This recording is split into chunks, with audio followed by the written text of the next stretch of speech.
Welcome to our event today, Ensuring a Sustainable Autonomous Future.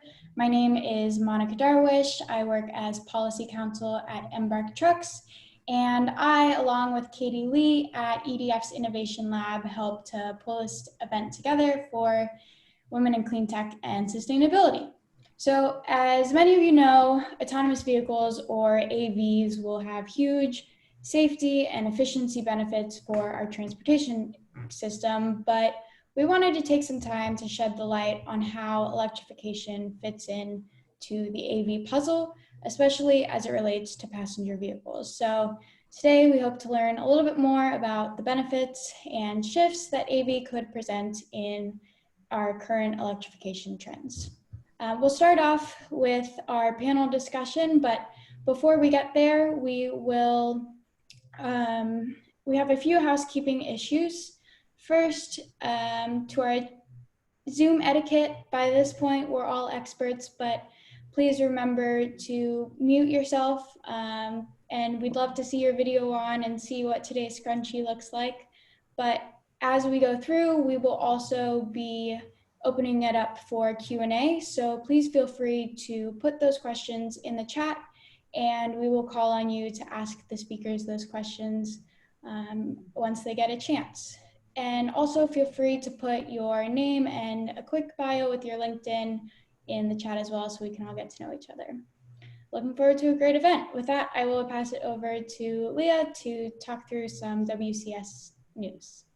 Hi, everyone. I am Leah, a board member with Women in Clean Tech and Sustainability, also our volunteer manager. So if you're looking to get more involved, hit me up. What WCS is a fantastic organization that facilitates networks of women working or trying to get into women in clean tech and sustainability so that we can all advance in this career together. We have a lot of upcoming events. We have a happy hour or a panel almost every single Thursday. Happy hours typically are right after work, panels are during lunchtime. So make sure you go to our website and check out all the upcoming events. Our next event next week is Think and Negotiate Like a CEO. This is a 3-part series, and it is such a fantastic and valuable event to gain so much knowledge about how to conduct and think yourself in a business savvy way. After that, we have How to Turn Being Underestimated into an Advantage, a book club discussion hosted by our first LA chapter. And our big title fundraiser is coming up called WCS Talks. It is a TED-style event. It starts on November 7th, but it is a virtual 4-part series. So there are going to be events happening throughout the couple months following it. So definitely attend. It's such a high-value event with a pitch competition, great talks, great networking. So make sure to keep a lookout for that. We also just launched our virtual membership, a great way for everyone around the world to get connected to WCS. Once you're a member, you get to attend all of these sort of events for free. And if you join today, you can have a reimbursement on whatever you paid for tonight's event. Now I'm going to hand it over to Lisa Ann Pinkerton, our founder and board member. Thank you, Leah Goodman. First off, I wanted to thank EDF for being a sponsor of today's event, and also wanted to thank Katie Lee again for helping us organize this. Her expertise was invaluable in organizing the topic and sourcing our wonderful speakers, who I'm going to introduce to you right now. First, we have Stephanie Jamel. She is the Senior Program Director for Electric Transportation within EDF Group, and she's in charge of the EDF Innovation Program on electric mobility, managing projects involving vehicle electrification and infrastructure, smart charging, hydrogen, and autonomous vehicles. She has over 15 years of experience in the utility industry, as well as a PhD in materials science. And she's also a published author on topics like nuclear energy, energy efficiency fields, and sustainable development. Welcome, Stephanie. Thank you. Perfect. Our next speaker is Xantha Brusso. She's a manager of autonomous vehicle strategy at AAA in Northern California, Nevada, and Utah. And she works to shape policy, to advance the safe testing and deployment of autonomous vehicles, and manages AAA's in-C-in-U participation in federal grants to demonstrate autonomous and connected vehicle technology. She previously worked at PG&E and has a BA in Geography and Asian Studies from Dartmouth College and a Master of City Planning from MIT and an MBA from Presidio School. Welcome, Samantha. Hello. Our third panelist is Aubrey Hostetter, excuse me, and she is the head of partnerships at Stable Auto. Stable specializes in software for fleet electrification and infrastructure planning, and her experience includes auto OEM charging programs, wide-scale EV infrastructure rollouts, microgrid, go-to-market planning, and government affairs. And she has an MBA in sustainable management from Presidio as well, and was an NRG Presidential Fellow. Welcome, Aubrey. Thank you. And last but certainly not least, we have Rochelle Celebrezzi. She's a senior manager of government affairs at Cruise, which is an all-electric autonomous vehicle company headquartered in San Francisco. With more than a decade of transportation sector experience, she's held positions as an assistant counsel to the United States Senate and most recently as director of legislative affairs for Lyft. She holds a BA from Case Western Reserve University and an MPA from Columbia University and a JD from the University of Washington. Welcome, Rochelle.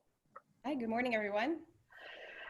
You all have an immense amount of experience in autonomous vehicles, and our audience might not have all of that experience. So we wanted to start with a foundational question that can help us all sort of get on the same page with autonomous vehicles.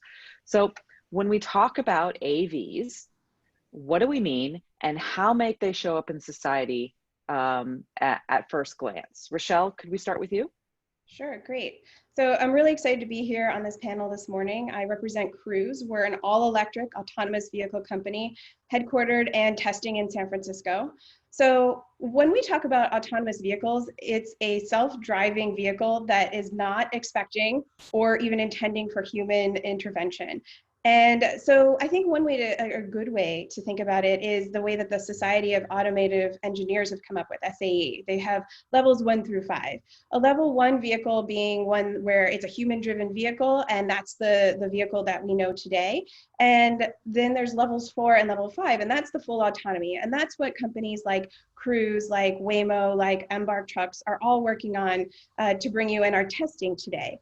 I think it's important to note that you can't go out and buy an autonomous vehicle today. I think that there's some public misconception around that. When you think about things like, automatic lane assist or brake assistance or your blind spot assistance, those are advanced driver assistance systems. Those are ADAS, and those are expecting you as a human to be alert, paying attention, and ready to take over. And so those are what that SAE scale, again, levels 1 through 3. So that's kind of like a big overview of what we're talking about when we're talking about autonomous vehicles.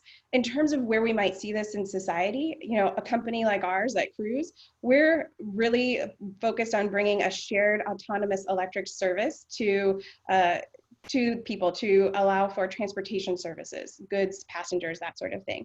But we've seen personal delivery devices, we've seen applications in freight, we've seen applications in agriculture, and also in drones. So really, I'm sure there are many other applications that we're not even testing or even thinking about yet, but that's a high-level overview of where we are as an industry and what we're talking about when we talk about autonomous vehicles. Thank you. Stephanie, you want to step in and add anything else? Yeah, thank you very much, Leah, for this. For the introduction. The description here was about, mostly the autonomy. And we as EDF, the world leading electric power generation company, we see in the future autonomous vehicle as electric for many reasons. The first one is, of course, the cost. Like electric vehicle are showing definitely lower maintenance costs. So if you think about those autonomous vehicles going to drive, millions of miles, of course, the maintenance costs have a high priority. So we believe like electric can meet this challenge. And of course, sustainability, like in terms of CO2 emission, in terms of particle emission in the city, we definitely believe that electric vehicles, autonomous vehicles will be electric. If you think about like regulation for automakers, and you think about regulation in cities, I can talk about the European cities, for example. We see a lot of cities who don't want any vehicle that are not zero net, low emission. So in the future, again, we believe that these autonomous vehicles will be mostly electric. And we're going to talk about the challenge later. And Aubrey, thank you, Stephanie. Aubrey, how about yourself? Anything to add? Yeah, I think that Rochelle did a really good job talking about some of the applications. The only thing I would add is that there are some autonomous shuttles out there being tested in like retirement campus type communities. That's actually one of the first pilots that we personally worked on here at Stable. In addition to that too, something that really excites me personally is some of the delivery bots as well. I know that there's been some public announcements for companies like Neuro as well that have been, partnering with folks like CVS and Walmart and Kroger to really get, some of those groceries and other goods to the end consumer. Well, thank you. And Xantha, from AAA's point of view, what are you looking at? Oh. Thanks, Luzanne. I would say in relation to Rochelle's comments and really reiterate that there's a really big difference between level 4 autonomous vehicles, which is what Cruise and other autonomous vehicle developers are developing, that will have the ability to drive themselves without human intervention in their operational design domain. So the operating environment in which they're intended to run. That's really a level 4 vehicle. And to distinguish that between level 2 vehicles like a Tesla with an autopilot feature or a Cadillac with Super Cruise and those types of vehicles, which have, as she said, ADAS features or advanced driving assistance systems. And so those are driver assist features as opposed to automated vehicle capabilities. And so consumers really need to know the difference between vehicles that can drive themselves, level 4 vehicles, and vehicles that have ADAS features that can help people drive, but people who are driving them or who are in those vehicles still need to pay attention to the road and be responsible to take over the driving task at oftentimes very little notice. Mm-hmm, absolutely. And I think safety is a big concern, I think, across the board for people, the general public around AVs. I mean, I've had long conversations with some of my friends who was like, I'm going to be the old lady who insists on driving my own vehicle versus being in an AV if I don't understand how it's going to be safe. And so when it comes to electric and fears around battery fires and those types of things, how do we bridge this gap for safety? Sure. Well, I guess I'll first point out some interesting AAA survey results that we received in 2019.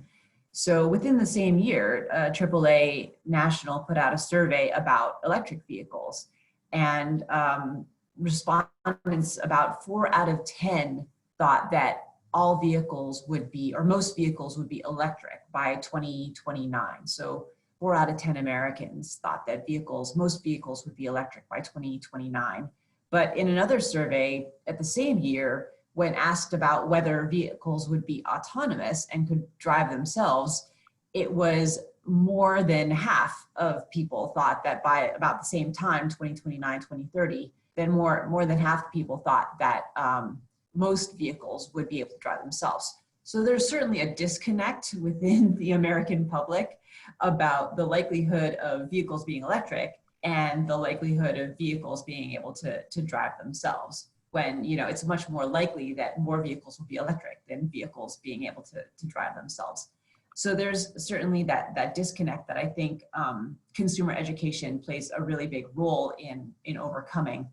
And especially with regard to safety, there are certainly safety considerations with electric vehicles with regard to batteries that are very much regulated by our government. And but at the same time, with regard to safety, there is right now no federal regulation on autonomous vehicles and whether or not they can safely operate on our roads. There is guidance, but there's no regulation at the federal level. And at the state level, there is currently no licensing process similar to how humans are licensed to drive a car. There's no similar licensing process for a robot to drive a car or the software to drive a car. So that is certainly a concern when we want to ensure that AVs will be safe and be able to operate safely on our roads. Mm-hmm. Thank you. And Rochelle, how are you thinking about safety over at Cruise? Yeah, I think that's a great question. And to really feed into this, safety is, to use a San Francisco term, is our North Star, but it is really everything that we do. Safety is at the forefront. And it's so important that we've put it into our mission statement. So our mission is to build the world's most advanced autonomous vehicles to safely connect people to the places, things, and experiences they care about. So we care about it. It's up on all, we start every meeting talking about safety, and we put it into everything that we do. But okay, talk is cheap, right? What's really important is that when we are talking about safety, we are testing our vehicles right now. And I told you all that in the beginning. And so we have a program where we have two, what we call autonomous vehicle test operators. And these are humans who are in the vehicle at all times, supervising the vehicle, and they're ready to take it over. And that's because we're in the testing phase. It's important to us to make sure that we have individuals who are available and able to take care of those cases. And we really talk to our AVTOs to make sure that they know that if there's anything about a situation that they're unsure of, that they need to take over the vehicle and drive it manually until they can re-engage. Now, what we do after that is we go back into our system and we look and we see what the computer would have done. And what we've seen over time is that the computer actually would have, in most cases for these takeovers, actually acted in the way that a human would need to. The other thing I want to go back on is safety and why we're doing this in the first place. And so we know that over 40,000 people lose their lives on American roads due to crashes every year, and that 94% of those are due to human error. And an autonomous vehicle like a Cruise AV is never going to get distracted. It's never going to get fatigued. It's never going to drive drunk, and it follows the rules. And in fact, what we see is that in the accidents that we need to report to the state of California, the majority of those are our vehicles being rear-ended because we actually come to a full stop at stop signs and stop lights and obey the speed limits, and human drivers are the ones that are causing those accidents. To touch briefly on the electric side of things, because I know this is a question we get a lot from first responders who we interact with on a regular basis. Our Cruise AVs that are out on the road testing right now are built on a Chevrolet Bolt platform. So this is a vehicle that is fully integrated with all of the autonomous vehicle sensors. It comes off the line from our plant in Lake Orion, Michigan with our partner at GM, fully integrated, but with the platform and the battery in the same place that a Bolt is. So first responders are very familiar with that vehicle. It's a vehicle that's out on the roads today. And so that's something that I think gives them assurance. And we are currently working with first responders and others for our next generation all-electric vehicle, the Cruise Origin, which I can talk about more later. Okay, thank you. Stephanie, Aubrey, Xantha. Oh, Xantha already answered. Stephanie, Aubrey, do you have anything to share, or we'll move on to the next question? Very briefly, just want to agree with what just had been said. Like the battery, to my point of view, do not add any additional risk. And on the opposite, like all the vehicles are highly monitored and with a lot of sensors. If you have heard about like battery issues in the past, could be either in a parking garage or maybe with dangerous driving habits. And all the autonomy, just remove all of this risk. And in case there is any starting issue on the battery, all the sensors can really provide information even quicker and react even better than the driver itself. So definitely no additional risk with the battery. Okay, great. The only thing I'll add to that, the majority of my experience has been on the infrastructure side, both L2 and the high powered, and everything that you see out there is UL listed or some sort of listed. It's properly permitted. A lot of the infrastructure that I helped get out there is 10 years old, like no problems on that at all. I know at first it was a little scary for people, but from an infrastructure perspective, very, very few problems, if any. Yeah, and I think as more vehicles are on the road and as more people are riding in them, the familiarity, the comfortability, that just comes with experience, right? You might be concerned about something that's new and you don't understand it, but once you can live it and experience it, it feels safer.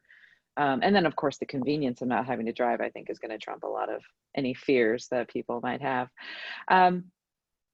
So let's talk a little bit about. I would add one. Yeah. Oh, I would just add one thing to that, to just note that there are a number of efforts with industry and a whole bunch of other stakeholders to really hammer home that point about AV safety and make sure that AVs are being developed in the safest way possible. So for example, AAA is a member of the International Alliance for Mobility Testing and Standardization. And they're an international organization that's working together to develop basically a standardized approach to testing autonomous vehicles. And so that work is happening at the same time as these vehicles are being developed. There's a lot of work going on nationally and internationally to cooperate on AV safety, and AAA is certainly involved in that. Okay, good. Thank you for that. Okay, I want to move on to another big question that people tend to have when we think of autonomous vehicles and having them be electric. And this is related to charging infrastructure and grid reliability. So if we're all striving towards a future where the vast majority of vehicles on the road are electric and, are autonomous, how do we ensure that these AVs are deployed and charging at times that are not going to affect the grid? And what could be those impacts on the grid and the infrastructure? Stephanie, I'd like to start with you. So first of all, I can share just my vision and see if the other panelists are sharing it. As it was mentioned before, like my vision is that the autonomous vehicle firstly will be mostly operated as a fleet. And this gives a lot of opportunity for the grid management. Exactly as you mentioned, like we don't want the vehicles to be charged at peak hours for when you go back home, or peak hours in the morning or in the evening. On the opposite, you rather want to charge them at lunchtime when you have plenty of renewable energy.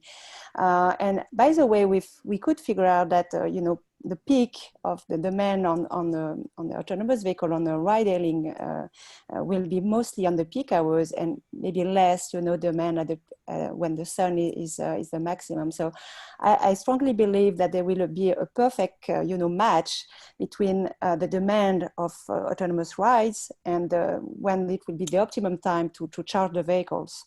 And this is even better to help the promotion, the deployment of additional renewable energy. So if we talk about largely globally, I don't see that as a challenge, rather than an opportunity for more renewable, and for especially, for solar at some point is okay, but if you think about wind energy, for example, which you cannot control when the wind is blowing and when the electricity is produced, what is interesting also with electric vehicle, you can just manage when you want to charge the vehicles, and what we call smart charging, and making sure that you're gonna charge them at the time when the wind is blowing. So again, I see electric mobility as an opportunity for more renewable than the challenging point. Okay, thank you for that. And Aubrey, your whole business is around charging. So what's your perspective here? I totally agree with everything that Stephanie just said, right? If you start to look at some of the use cases of these vehicles, they actually match in a lot of instances, right? When renewables are online. I would say the other piece of that too, and I think something that I just wanted to bring up is that if you kind of look at some of the rate plans that are out there, for instance, like the PG&E commercial rate plan, right? It actually, the incentives align quite nicely. If you look at like TNCs or some of the on-demand rideshare that's out there, they kind of have, at least during the weekdays, they have two big peaks, right? One is like in the morning, and that is when, you know, you have the rush hour, and then the other one's like the evening, right? So it's kind of our second rush hour. And if you kind of look at how that would match to like the commercial rates, you have PG&E in the afternoon hours charging around 11 cents per kilowatt hour, and then jumping up during that kind of rush hour period, excuse me, to 35 cents, right?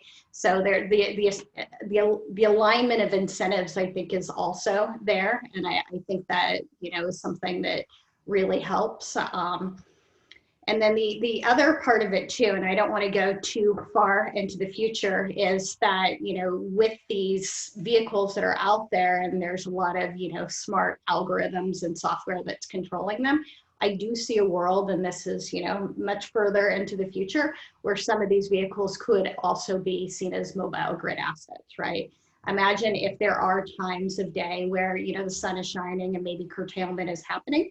That would be a good time for maybe those vehicles to go and absorb some of that, or vice versa, right? Within those, you know, algorithms, there might be areas, you know, within the grid or a city or, you know, different places where maybe those vehicles shouldn't charge due to something that's happening. So just different ways to think about it, but it's all about really smart coordination, right? Between those fleet operators and then the energy or utilities. Mm-hmm. Thank you very much, Aubrey. And from the crew's point of view? Sure. I mean, so Stephanie and Aubrey have really set up our business model and what we think is really important. So we're intending to operate and own and operate and manage our own fleet of autonomous electric vehicles. And so we see all the benefits that, you know, Stephanie and Aubrey have both highlighted. But I think the other side of the coin, you know, in terms of time of use rates, yes, that's great. And that's something that we've worked out with utilities in California. But when you think about actually employing these vehicles as a shared transportation service, that's when you start to get the benefits on the carbon reduction side of things, the GHG reductions. We already know that the majority of our GHG emissions are coming from the transportation sector, and by far passenger vehicles are the largest part of that. And so there are studies that are out there that already say that electric vehicles that are used as transportation network company vehicles like Uber, Lyft, other ride-hailing companies, you're going to see a 3 times reduction in carbon emissions due to the use of those electric vehicles. So in addition to, you know, the vehicles being used at a time and charging at a time when they're in a fleet managed system that's beneficial for the grid, that's also in a fleet managed autonomous electric system is when you're going to get the highest returns on our reductions to those greenhouse gases. Fantastic point. Thank you very much. That's exciting to hear those greenhouse gas reduction numbers. Thank you. And Xantha, do you have anything to share? Yeah, I guess I would add that certainly electric vehicles are a logical platform for autonomous vehicles because they already have the electric throttle, the steering controls and braking controls in the vehicle. So they're very apt to be automated vehicles. But there's also trade-offs. You know, the electricity requirements of an automated vehicle are right now really high. So the sensors and the compute system take up a lot of electricity. And at the same time, electric vehicles don't have, most electric vehicles don't have the same range as gas-powered vehicles. And so there needs to be a lot of technical development, which is certainly happening right now to improve the efficiency of the autonomous vehicle software and the hardware, as well as the efficiency of the vehicle itself so that the range can be appropriate for the kinds of use cases that are envisioned, such as like a robo-taxi format like Cruise and Waymo are expecting to offer. So those are certainly considerations. From a utility perspective, and I'll don my old PG&E hat, I think the challenge there is that electric vehicles are certainly going to use a lot of electricity. And I think one of the forecasts I saw was that something like 5% of California's electricity is going to go towards electric vehicles by 2030. So that's a good size.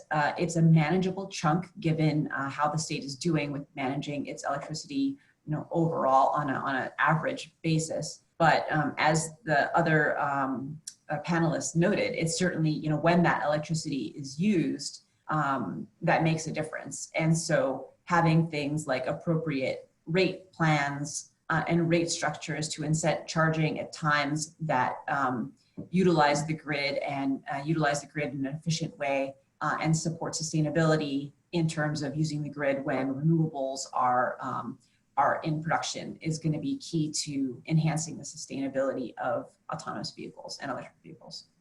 Yes, thank you for that. Yeah, when the wind is blowing and the sun is shining, that's when we want these vehicles charging.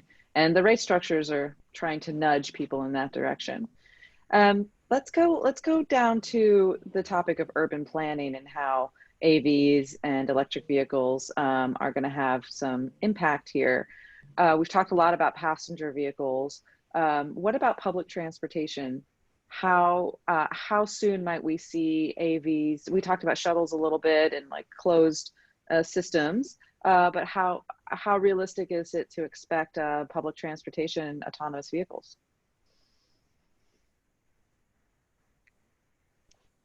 I'll jump in because we are also a manufacturer of our vehicles, and we have, as I said, we focused on this one particular part of the market. There are some groups and some other companies that are working on those low-speed autonomous shuttles that we talked about earlier. I know that Jacksonville Transit Authority, I think, has partnered with one of those companies to provide first mile, last mile services and services within parking lots using that. In terms of full-scale electrification of something like a bus, or when we talked about freight at the beginning, electrification on an autonomous vehicle of that size is going to be tough. And a lot of it has to do with, quite frankly, OEM partners. We benefit at Cruise from our strong partnerships with both General Motors and Honda. But I know from my friends in the trucking AV industry that this is something that it's more difficult to do. And then you have to talk about the charging times. I think that's something that this group is very familiar with. We're used to, as drivers of human powered, of battery powered, non-battery powered vehicles, sorry, wow. That you go into the gas station and within 2-3 minutes you've filled up your vehicle and you're on your way. And as we know, an L2 charger or DC-FC charger, you're not going to get that kind of quick recharge on your battery. And so that's a real concern in the bus industry, for transit buses, and also in the freight industry as well. Thank you. Aubrey, anything to add here? I second that, right? I think that you're probably going to see it with the first and last mile in the beginning, because I do think that those bigger vehicles are going to be a little more challenging. I do want to say, and I know I keep going back to infrastructure, that I do think that some of the charging for those shuttles, right, to and from, whether it's our BART or whatever public transportation that you have, could be located in areas that could potentially also be used by, TNC drivers or other members of the community as well. And so I really like that idea. I like potentially too, and I know California has a big push with really making sure that disadvantaged communities actually get some of this infrastructure too, so that it can benefit some of those communities that are really being impacted by emissions and things like that. So I could envision that, some of that last mile infrastructure actually could be in areas where there's, multiple benefits. Thank you. And for those of you wondering, TNC stands for Transportation Network Companies. Thank you. So sorry. Yeah. Uber, Lyft, those types of companies. And you have the California Public Utilities Commission to thank for coming up with that really descriptive term. Well, somebody had to make it up, right? How about you, Stephanie? How do you see urban planning around autonomous vehicles and public transportation? Yeah, talking more specifically about charging infrastructure, I completely share the point of Aubrey, and I am convinced that there will be a portfolio of solutions when we talk about both the autonomous vehicle or even the shuttle. And this is already what we're doing in Europe with buses. You can definitely have a portfolio of charging either, you know, on the street or maybe at the depot, and there is an optimum, you know, compared with the size of the battery. Would it be better to charge several times during the day along the street, or can we mix, you know, some big charging at night at the depot and then just a little bit of energy during the day on the street? So I believe there will be, yeah, again, this portfolio. At R&D, what we're working on also is what we call the electric highway. And in that case, we're not talking anymore on static charging, like a charging station when you have to stay for half an hour to get some energy, but rather the dynamic charging. And we have a demonstration project on that, like by inductive charging or railway, as you see, you know, on tram sometime. You can definitely charge on your way, and for like specific, you know, corridors, for example, shuttle that go to the airport or something like that, you can definitely, you know, install this type of charging, and that will definitely facilitate and you know, remove some of the yeah, difficulties for charging and have a full-time road then. Mm-hmm. And Xantha, how about for yourself? Anything to share related to public transportation here from AAA's point of view?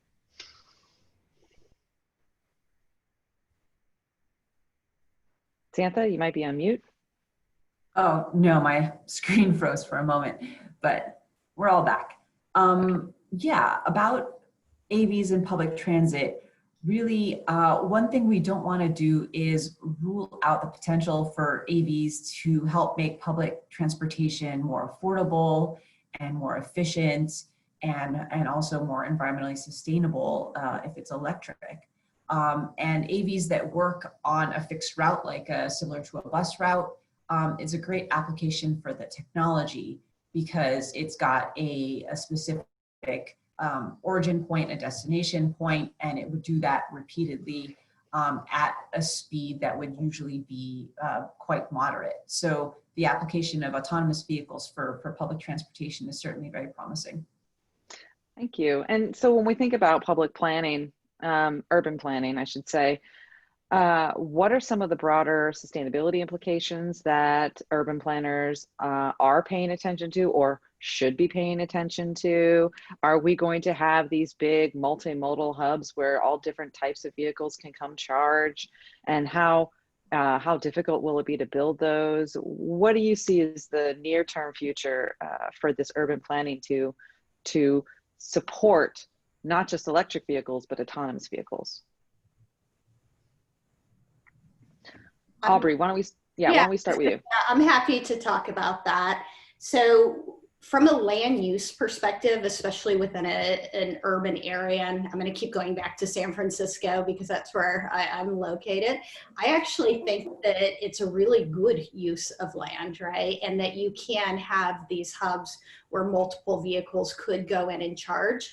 I will say that we're really concentrated on the needs of fleets. And so there are some specific things that we need to think about.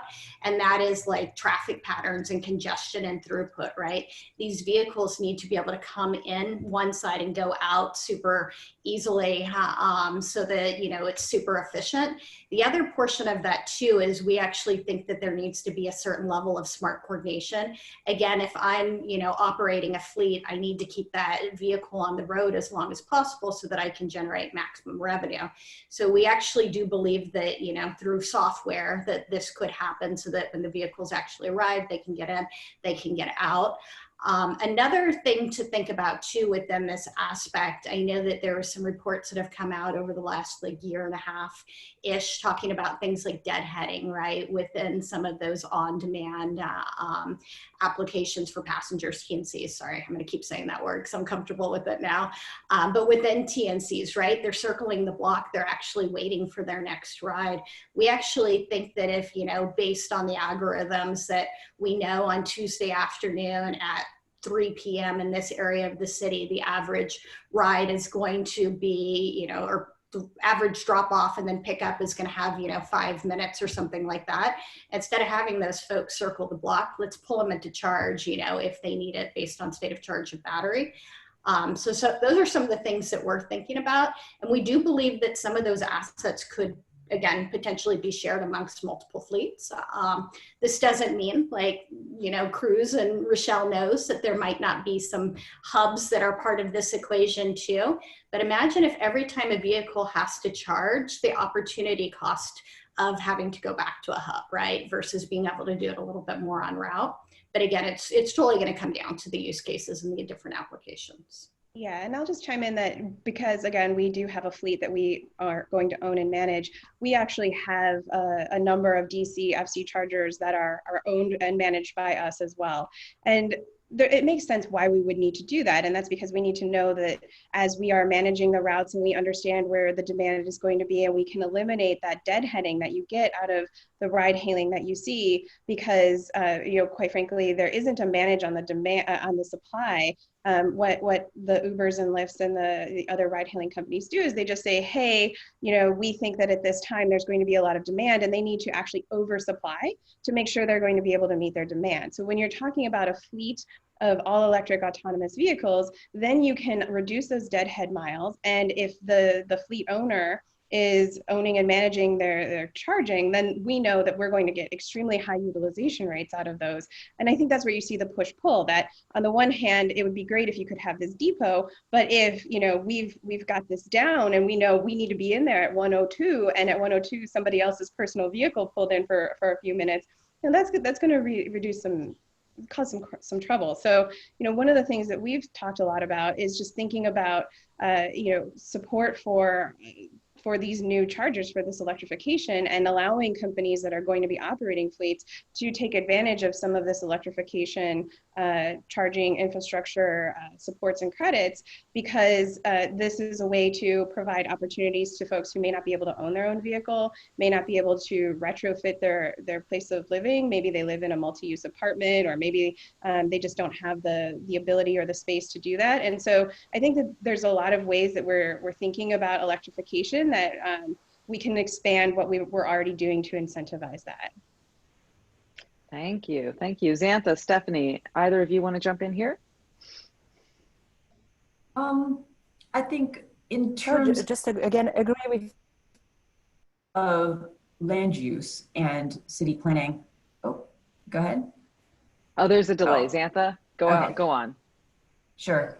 Yeah, I think one of the exciting opportunities with autonomous vehicles, especially once you get to a point in the future where there are a lot of autonomous vehicles, is that they could potentially really serve to reduce the overall number of vehicles that are on the road.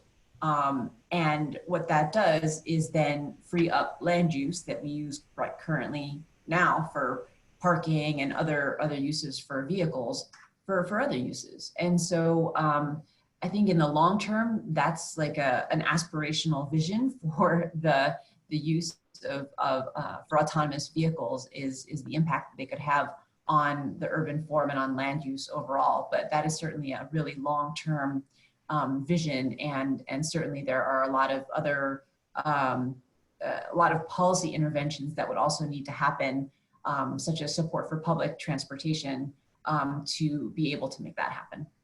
Okay, thank you. And Stephanie, what did you want to say? So just sharing again the point, and giving another example in Paris, where we have an extended, public transportation network. But nevertheless, sometimes during the day, you can see buses, full buses, huge buses, just empty. So what I really like with autonomous vehicle fleets is this flexibility. We talked about, that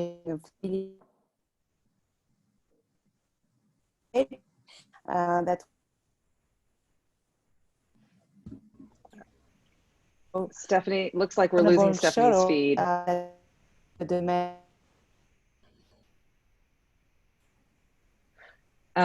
everyone hear me? Raise your hand if you can hear me. Okay, thank you. I think we're losing Stephanie's feed. So we'll get back to Stephanie's answer when she unfreezes.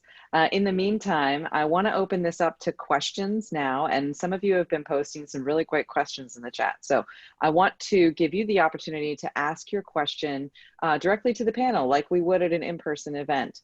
Glenna Weissman, you had a fantastic question, very timely, related to an executive order that Gavin Newsom, our governor in California, put out today.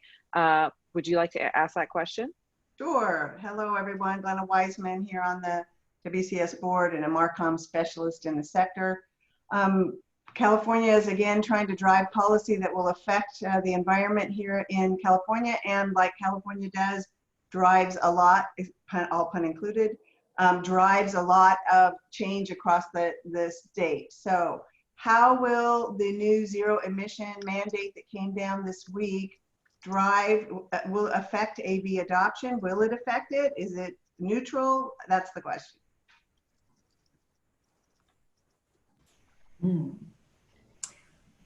I don't know how much it'll drive autonomous vehicle adoption. It's certainly meant to drive electric vehicle adoption, and it's certain that it will do that. I think I wouldn't hazard a guess as to how it would really affect autonomous vehicle adoption.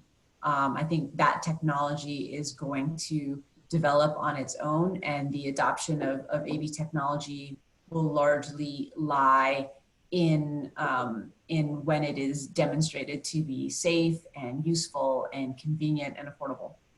Mm-hmm. And I would say that, you know, it's a decision that is made by the individual autonomous vehicle developer. So Cruise is one of the few companies that has made the decision from the very beginning that our vehicles were going to be all electric, zero emission vehicles. So the Cruise AV that you see out there, and I'm not sure when you were able to join, but it is a purpose-built vehicle in partnership with General Motors. We have made sure that all of the autonomous vehicle portions of it, the LiDAR, the radar, the cameras, all of the sensors are built into the vehicle so that when it comes off of the assembly line in Michigan, it looks like from the outside a Chevy Bolt. And that is what the electric battery and all of the actual vehicle parts are. But it's got all of our autonomous vehicle technology fully integrated into the vehicle. Not everyone is making this decision. Obviously, it is two very big tasks that we've set for ourselves: make our vehicle fully autonomous, and also it is zero emission. But it's something that we felt that we needed to do for the economy, for the environment, for our communities. I will say that in California, where we're doing our testing, we're also 100% renewable. So we've partnered through the LCFS program, the Low Carbon Fuel Standard program, with several solar sites across Southern California. And so all of our vehicles are powered on 100% renewable energy now. So Rochelle, do you think that this new executive order could nudge other autonomous vehicle companies to start looking more seriously at electric and moving away from either gas-powered or hybrid power? I mean, I think that California is California. It's a leader in autonomous vehicle development. It's got Silicon Valley. It's a leader in autonomous vehicles, as we know, and other technology. So I won't say, I can't speak for our competitors, but I definitely feel that it's when Governor Newsom speaks that this is going to have a large impact across the country and perhaps internationally. Thank you. Anybody? Yeah. Go ahead, Aubrey. Yeah, the only thing I would add to that is when I saw the announcement yesterday, I thought it was amazing. My hope is that, like with things like the clean truck rule that happened in June of this year, which basically said that we were going to electrify, you know, all trucks in California. There's a couple of different dates, but basically by 2035 for the medium duty and 2045 for the heavy duty. Then a few weeks later, 14 other states signed an MOU, right, saying that they were going to do the same thing. My hope is that this might then, you know, prompt some of those other states to follow. But I would say that there's also SB 1014 out there, right, that basically says that all the transportation network companies have to electrify by 2030. And they're still trying to figure out what that ramp and what those percentages are going to look like. But being that, you know, passenger, you know, or yeah, you know, TNCs and passenger type vehicles are a big part of that, right? That I would say something like that is probably forcing a lot of, you know, the TNC vehicles to electrify. And we all know that even Uber and Lyft and some of those guys do have AV programs too. So I think that's a pretty big push. Okay, thank you. We have a question from John Tripp. John, you want to ask your question around the hands-free charging? Sure. A couple of the panelists mentioned the idea of vehicles charging in the middle of their route, going off to charge as needed. It would seem to me that with autonomous vehicles, you're going to run into an issue where you have to have essentially hands-free charging, which means either some kind of automated system or something wireless. And I was wondering how that affects the connection, the transfer, because it would seem that an autonomous vehicle should not need a person to plug it in. So yeah, I'm happy to take that as well. So the origins of Stable were really in answering the question of how are these autonomous vehicles going to charge when there's no longer a human present. We do have a robotic arm that does have perception technology on it that can identify make and model of vehicle, knows where the charge port is located, can open the charge port door, dock the connector when it's done, shut the door. I will say that it's not the area of focus for the company at this point, mainly because we feel like we're a little bit early in the market and there still are safety drivers present. So when there's a safety driver there, plugging in that connector isn't that big of a deal. When the safety drivers do go away, then we'll probably kind of pick that back up. We do own some IP and several patents around that technology, but right now, just based on the market, it's not something that we're focusing too much effort, but we have done a couple of pilots and actually proven this out, one of which was with an autonomous fleet. thank you. Thank you. Okay, I'm looking through the chat here for some more questions. Our volunteer coordinator and board member, Leah Goodman, had a question on markets. Leah, you want to ask that question?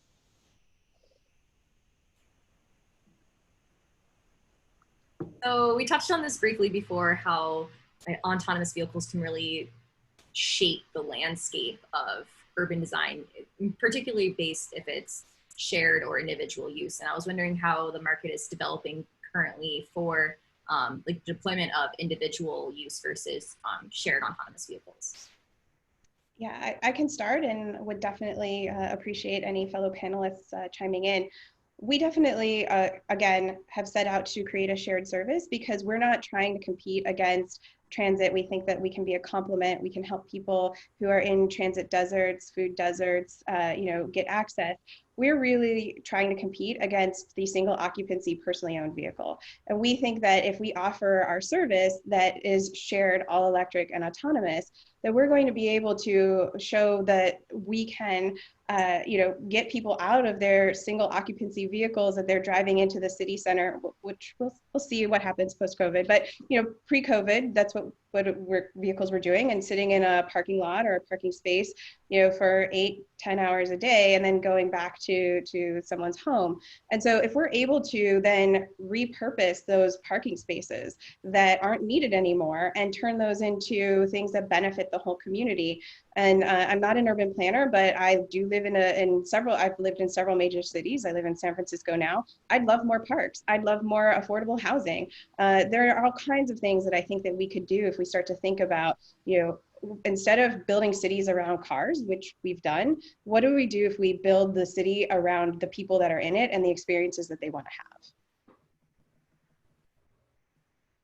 I love it. Basically like how most European cities are built. Before cars. Any other? Sure. Yeah, I would add to that in terms of efficiency of land use. One of the things that was developed by a multi-agency group in California were these principles for autonomous vehicles. And within those principles, which were developed a couple of years ago already, were that AVs be shared and electric, and also help to support efficient land use and to not contribute to sprawl. So those are certainly really high level principles. And I think some of them with regard to, for instance, not contributing to sprawl would be difficult to operationalize. But certainly that's the concern, right? About vehicles being able to take people over long distances and sort of make driving easier. And so that's where public policy and the ability to create livable cities in the first place with housing that is close to employment and services that facilitate more efficient land use that's put in place at the same time as we develop things like technology like automated vehicles. Thank you, Xantha. Stephanie, Aubrey, you want to chime in?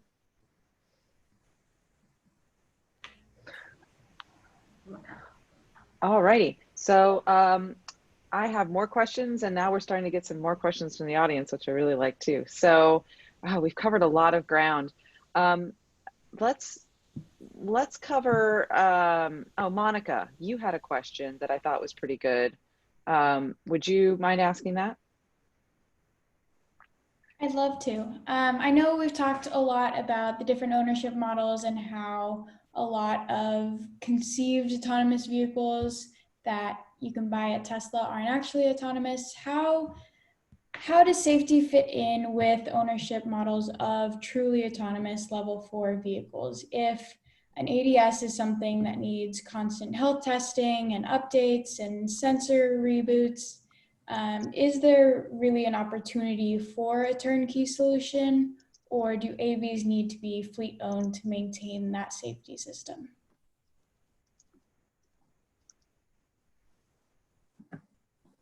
Well, I would say that first off, autonomous vehicles are incredibly expensive. So it's unlikely that they would be people's personal cars anytime soon. And certainly going back to also some of those principles that I mentioned, the American Planning Association and other organizations also have principles that basically state that AVs should be deployed as part of a fleet as opposed to being used as personally owned vehicles. And in addition to that, as Rochelle could probably attest to, whenever AVs are deployed, just even for testing, that they do go through a whole checklist of safety and operations and maintenance checks that people wouldn't typically do with their own personal car in order to make sure that the sensors are calibrated, that all the backup systems are working, et cetera. And so it's really, yeah, unlikely that autonomous vehicles are going to be in everybody's driveway anytime soon because they are expensive and do require quite a lot of maintenance. And I'll just say that the fleet model, you know, in addition to all of the other benefits we've talked about, from, you know, the environmental benefits of a zero emission vehicle to the managed ability to manage the fleet and the benefits that come with being able to reclaim potentially parking spaces, et cetera, that another advantage, particularly in the autonomous vehicle space, of having a fleet owned system is to really protect against and ensure that cybersecurity is not an issue. So we've talked a lot, so you're setting aside the whole question of, you know, is the health and the checks on the ADS, which of course will occur in a fleet managed system. But when you're starting to think about something like cybersecurity, which is obviously very important for autonomous vehicles, you know, that's a really great option and feature that we have by having a fleet owned system, a fleet that's owned and managed by us.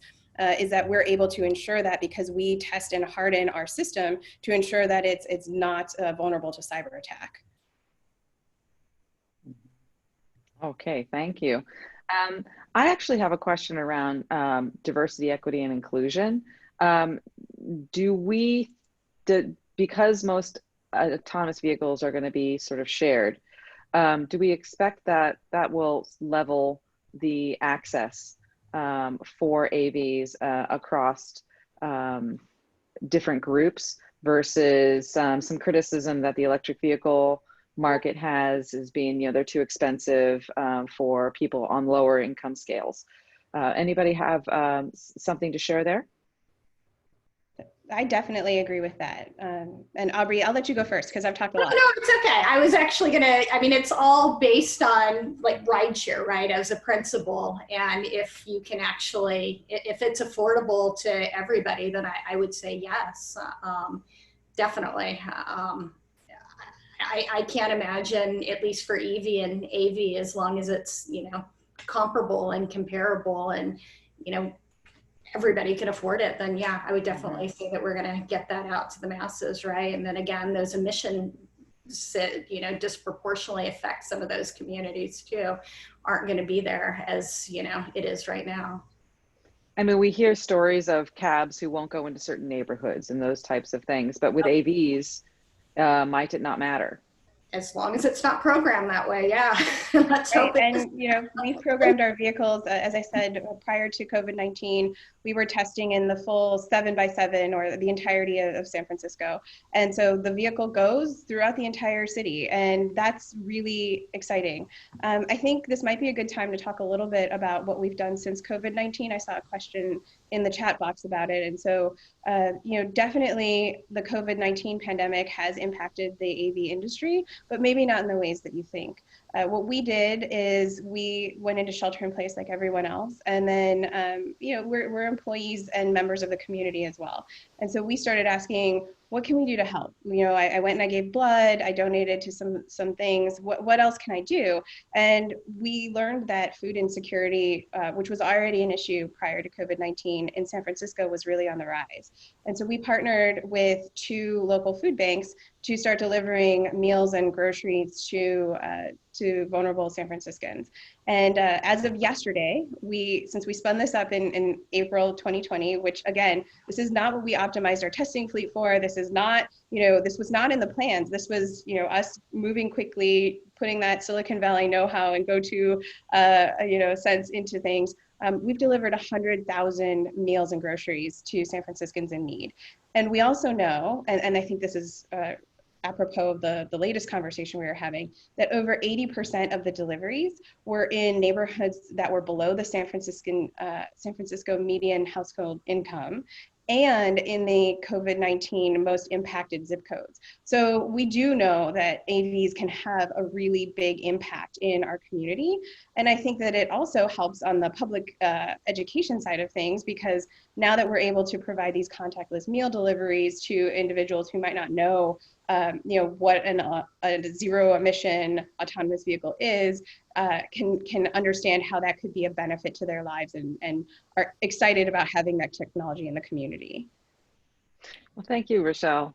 Aubrey, yes. Yeah, just one other thing. I read an article a couple of months ago that Neuro put out about serving America's food deserts that I really, I found it really impactful, and just in places like Houston, Texas, that they're really targeting some of those areas with their bots.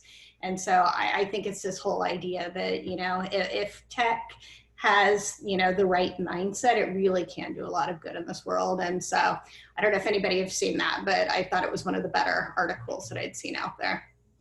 Thank you. We have a question from Vishnavi.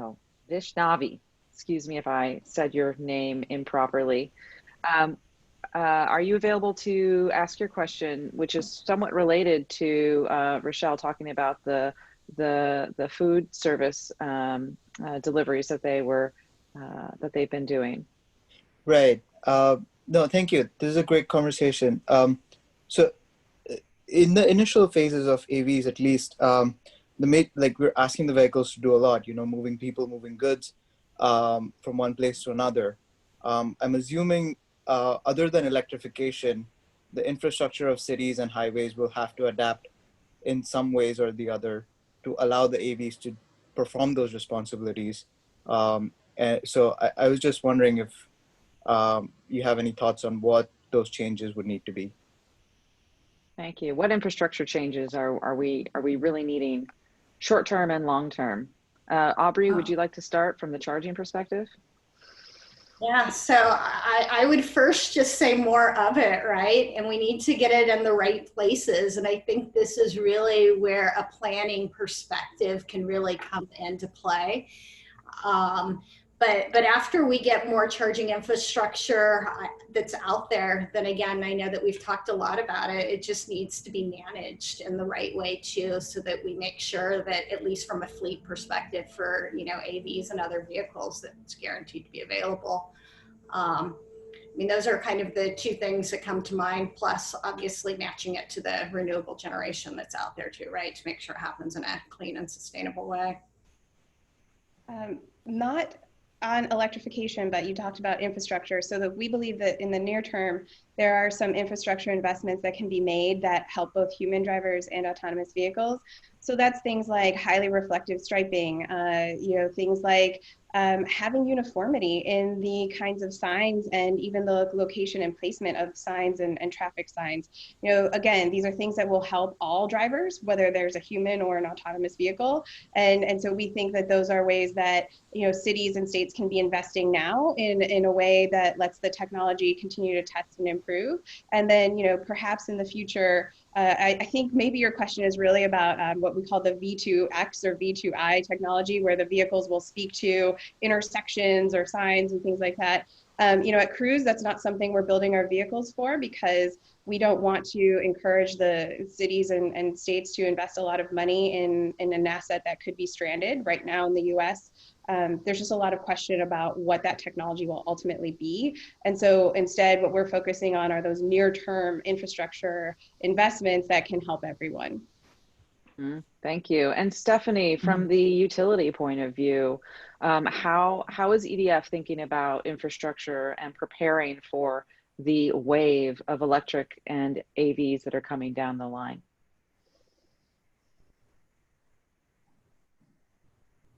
Stephanie, are you there?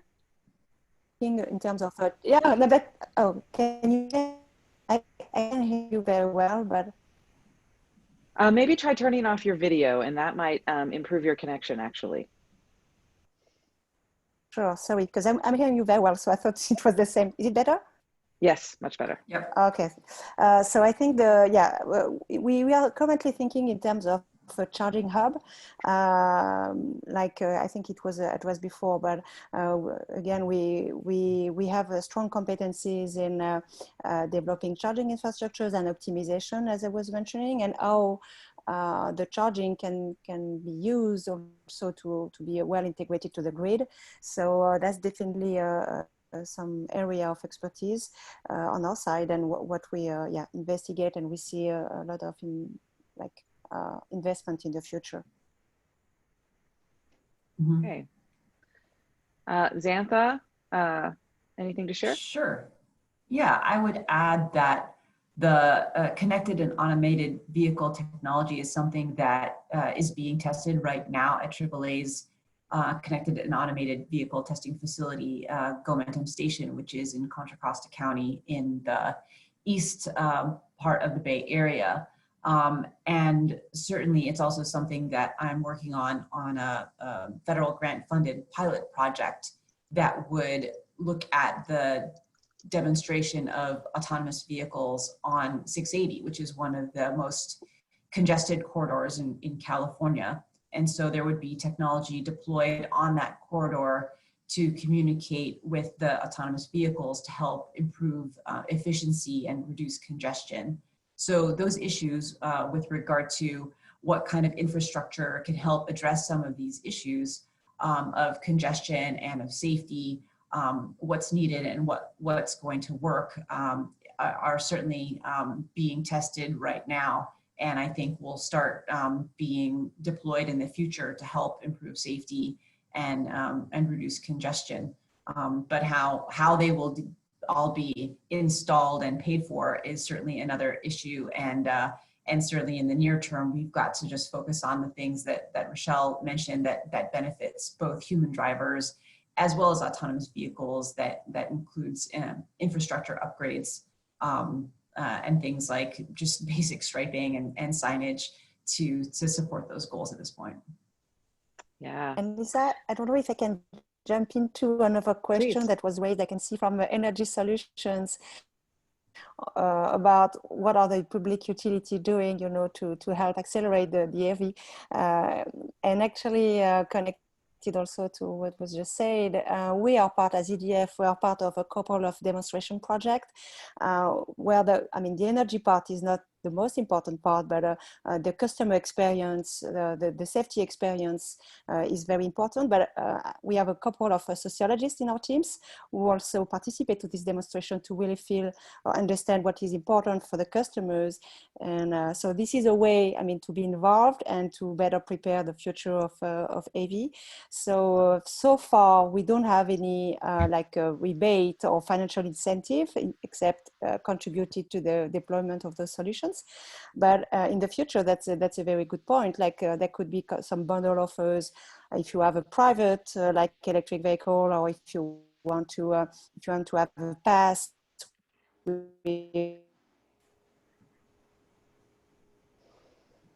Stephanie, I think we're losing you again. Would be kind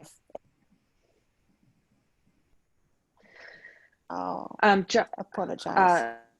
That's okay. You could dial back in if you'd like. And this question came from Josh Channon. Josh, did that answer your question, or do you have a follow-on question? Yeah, I guess I'd like to get a little bit more in depth into this. Like we find, so at Energy Solutions, for those who didn't see my question, we run a lot of rebate programs to influence the adoption of new technologies, especially more efficient technologies that our utility partners would like to see in the market, whether that's HVAC equipment, food service, equipment, or even electric vehicles, and offering rebate programs on them. And we find that with these new technologies, it's often required that rebates or incentives actually are needed to accelerate the adoption of that technology into the marketplace. And I was just wondering if in this industry, which is related to electric vehicles, but separate from electric vehicles as well, other than the utilities or people or groups like CARB, who might be influencing the adoption of electric vehicles, is there any groups that may be wanting to highlight or increase the adoption of autonomous vehicles, and would they have the funding to be able to supply these types of incentives directly to businesses that might have fleets, or to direct end use customers? I'll jump in, and definitely would love to hear what others have to say. But I think that right now, because we're all in a testing phase, there's not a product to incentivize. Right now, it's the testing and getting the different technology out there. I think also, I've been really talking about what Cruise is planning on doing, and again, that's a fleet service with an all-electric autonomous vehicle that's aimed at passengers and also delivery of goods. But this is a large ecosystem, and when we started talking about it, there's everything from the personal delivery devices that are quite small, to drones, to the shuttles that are low speed and can carry like 12 passengers, to freight. And so when we say autonomous vehicle industry and incentivizing that, it's actually a really large ecosystem that's testing on all of these different levels at the same time. And so I think that, as we've seen with the electric vehicle market, once there were products that the incentives were shaped, I think one of the things that's great about us being here today is talking about what kind of incentives might we want to make sure are in place to make sure that we get to that heaven scenario that we've been talking about, where we're encouraging the shared use of electric autonomous vehicles, and we're not having personal vehicles that enable folks to have these super commutes or various other things. But I think that that's a longer term kind of discussion rather than today. Thank you, But Aubrey. what we would like are some regulations that let us charge for passengers. That's, I'll put a plug out there. The California Public Utilities Commission doesn't currently let us charge or receive compensation for providing passenger rides. So, I mean, that's one of the things that is actually hindering some of the development of autonomous vehicle technology right now in California. Oh, it's an interesting tidbit there. I didn't realize that. All right, so we are coming down to the end of our time together. So if anybody has another burning question, be sure to get it out in the chat. As we look towards the near term for AVs, what can we expect in the next 2 years? Rochelle, you want to start? Oh, sure. In the next 2 years, I think you're going to see the impact that COVID-19 has had, but just in terms of accelerating and I think maybe putting at the forefront in communities of the possibilities for autonomous vehicles. I think, as I mentioned, we're all still testing, and you're going to see more of these pilot programs. To answer one of the questions that was in the chat earlier, the U.S. Department of Transportation recently created something called the AV Test Initiative, which is an online website where AV developers can go and put in information about where they're testing. It's pretty high level information. Cruise is a participant, but a number of other AV companies are also participating, as well as some states. So that's a way to kind of track what we're all doing. But I think that, you know, in the near term, you're just going to see us continue to develop our technology, test our technology, and really work with our communities to see how we can create that public education around autonomous vehicles. And in our case, talk about the benefits of making sure that all of those autonomous vehicles are shared and zero emission as well. Mm-hmm. Thank you. Aubrey, do you have anything to predict for the next 2 years? I think the next 2 years are still going to be testing as well. One thing I did see announced, I think it was about a week ago, is that Zoox, and I know there's a few others out there that do have these permits, is that at least Zoox did receive a permit to actually test without a test driver, but it's very limited. It's like 2 vehicles near Foster City. I'm sure it's going to be, you know, in a very controlled type of environment. But I mean, my prediction is more pilots, but I do think it will be interesting when the test drivers do start to leave those vehicles. That's the only thing I have to add. Thank you. How about you, Xantha? Yeah, I would agree. There's certainly going to be a lot more pilots and more testing, both in simulation, on test tracks like Momentum, and on public roads with safety drivers, and eventually without safety drivers in limited circumstances. But what we're also going to see is additional regulation. There was another effort to put a federal AV legislation up for consideration just this past week, and it was quickly more or less dismissed, and was noted that, but it was noted that that legislation, which would develop a federal regulatory framework for AVs, would be considered next year. So certainly that's something that will happen in the next couple of years. And I think as well, from the bottoms up, from industry collaboration, there's a lot of work on developing basically scenario-based assessments of autonomous vehicles to set some performance-based standards for AV safety. And those are under development, and I think those will certainly advance in the next 2 years. Okay, wonderful. And then so, you know, looking even further into the future, what's your prediction on how soon, you know, the average person might be able to take a ride in an autonomous vehicle without a safety driver? I'm going to go back to my first discussion point and say, you know, we don't want to put a date on it, and we'll do it once it's safer than a human driver.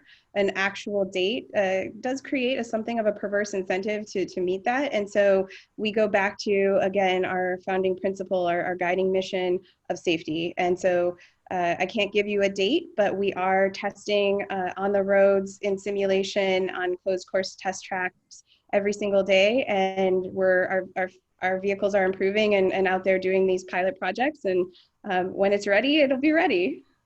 Okay. How do you like the non-answer? It's great. No, I mean, it makes total sense. But of course, we all want to know, right? We all want to say 2030, 2040, like when's it going to be? Because everybody's really excited about this. I mean, it's a technology that has a lot of opportunity to provide many, many benefits across a wide range of activities and demographics and neighborhoods, et cetera, et cetera. So of course, there's a lot of excitement to know when that's going to actually happen, but I appreciate your answer nonetheless.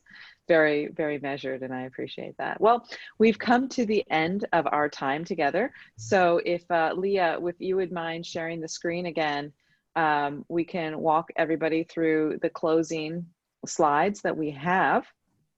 I want to remind everybody that you're going to receive this video as well as the copy of the chat in your email for signing up today. And also we will have an event survey in that email. We really appreciate it if you could take the time to fill out that survey, because here at WCS, we're always looking for feedback.